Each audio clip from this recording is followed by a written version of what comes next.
Yeah, it was 2-0 up, but Anfield, Liverpool, for me, they didn't play amazing football. It was set piece after set piece. They're winning free kicks, corners, free kicks. I was like, how many set pieces can we take until we concede?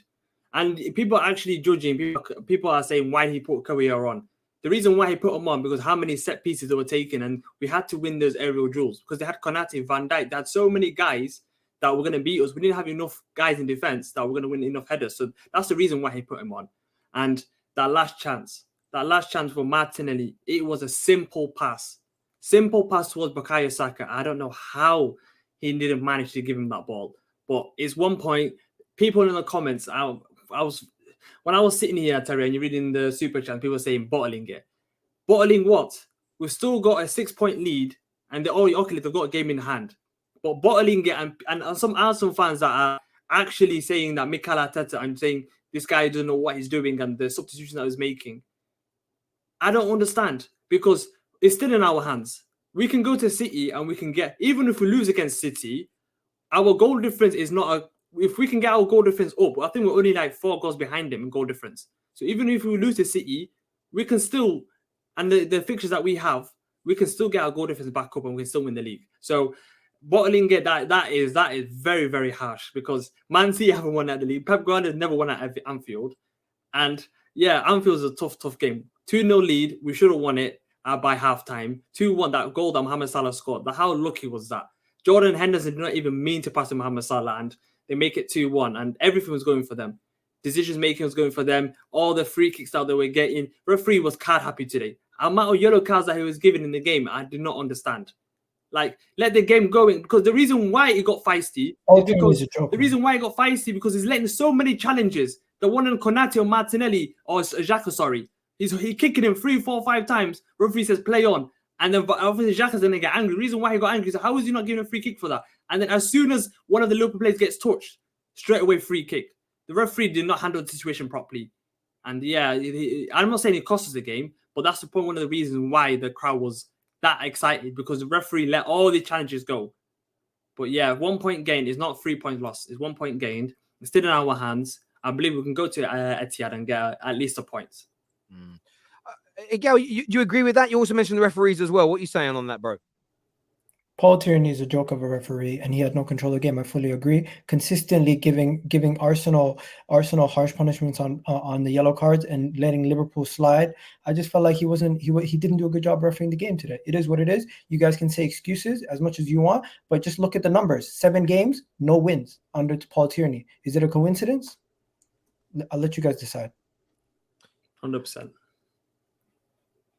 I mean, listen, we're going to go to some of the super chats. We're going to come to Souls in a minute. We've got a lot of super chats to go through, and I kind of want to get your reactions to this as a panel here. Neto says, we bottled the lead, no doubt, but not the league. We have to see the full picture. Liverpool has only lost twice, one being against Real Madrid. Can't cry, 8 more to go. Yeah, of course, there's a big difference between, if people want to call today, bottling it or collapsing. I mean, I'm getting called out on Twitter because I said they collapsed. Someone says, Terry, it's a bit over dramatic. Getting slapped 7-0 is collapsing. My brother, today ain't about me. Today's not about me and my team. That's like typical whataboutery. Arteta failed to manage the game, lost because we could not defend, especially Zinni. Tierney should have come on sooner. Only Gabriel was present. Do you agree with that, Soul? Do you believe that the manager is culpable, according to Sky King here?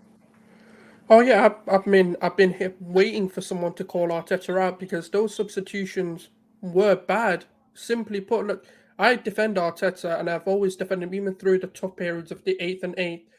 But today it was on him as well. Bringing on, like, there's so many other ways he could have solidified us defensively. He could have moved Zinchenko into the Xhaka role, keeping Zinchenko on and making that midfield assured as well. And then he could have brought Tierney on for Xhaka.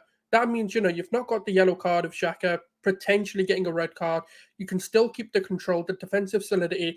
He could have done a secondary thing, bring Saka into the right wing back, and guess what? Push Ben White into centre back and turn it into a 5 that way. There's so many other ways he could have done this without bringing in someone who's not played at this level before.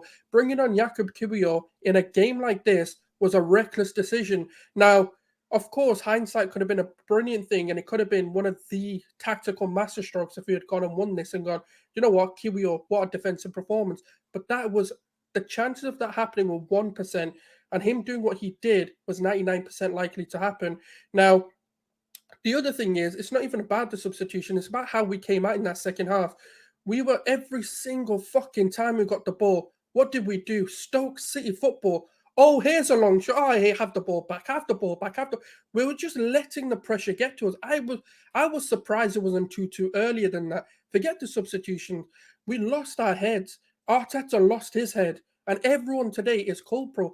This is people who no. I know people are going to say tomorrow you're going to feel different. I'm not. This was a stupid game. This was a stupid performance by these guys. 2-0 up.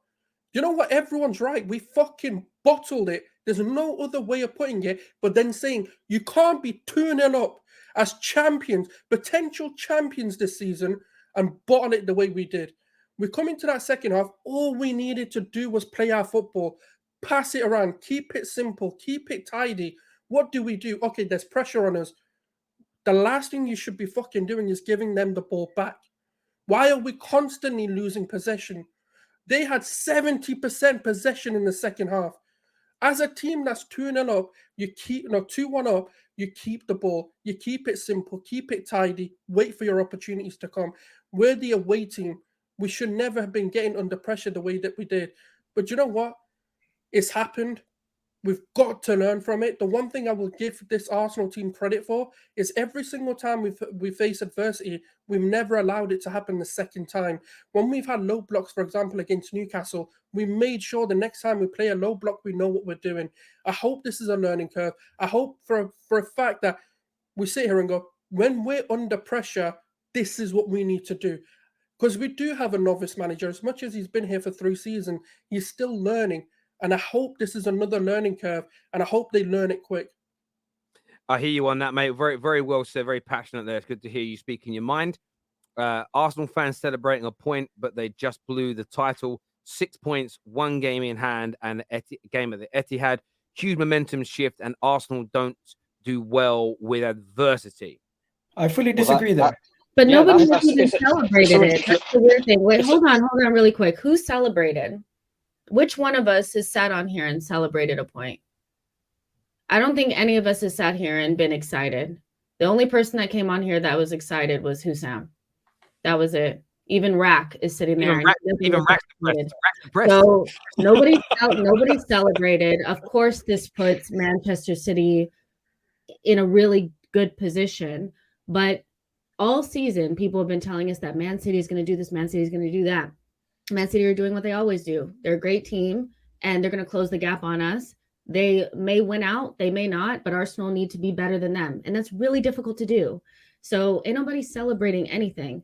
But if you think I'm going to sit here and act like getting a point at Anfield is a bad thing, when if we really looked at it, we probably could have lost that game. Salah missed a penalty. They had a lot of really decent chances in the second half. I'm not about to sit here and scoff at a point for your sake. But thank you for the super chat. I'd like to just draw a little bit. I'd just like to draw a little bit of a parallel. So, absolutely, Arsenal still have it all to play for.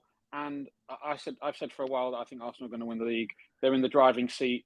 It's not going to be easy. City are relentless, and we've seen that in the last few seasons. There's a little bit of a parallel. There was a few seasons ago we went to United. It was the game where Rashford got injured early and basically hobbled around for the whole game, and we took a 0-0 draw rather than going for the jugular. Wasn't that the game where there were 5 substitutions in the first half because of injury? Yeah, it was something crazy like that. And ultimately, because we didn't go for jugular, we did end up paying for it. But I think this Arsenal team have also shown that they're capable of going on a run and winning most, if not all, the rest of their games, or at least getting something at the Etihad. There have been games where they've been under the cosh and they've come out victorious or come out without losing, like today. And look, we can all micromanage and look at individual decisions, but you've got to look at these things over the course of a season.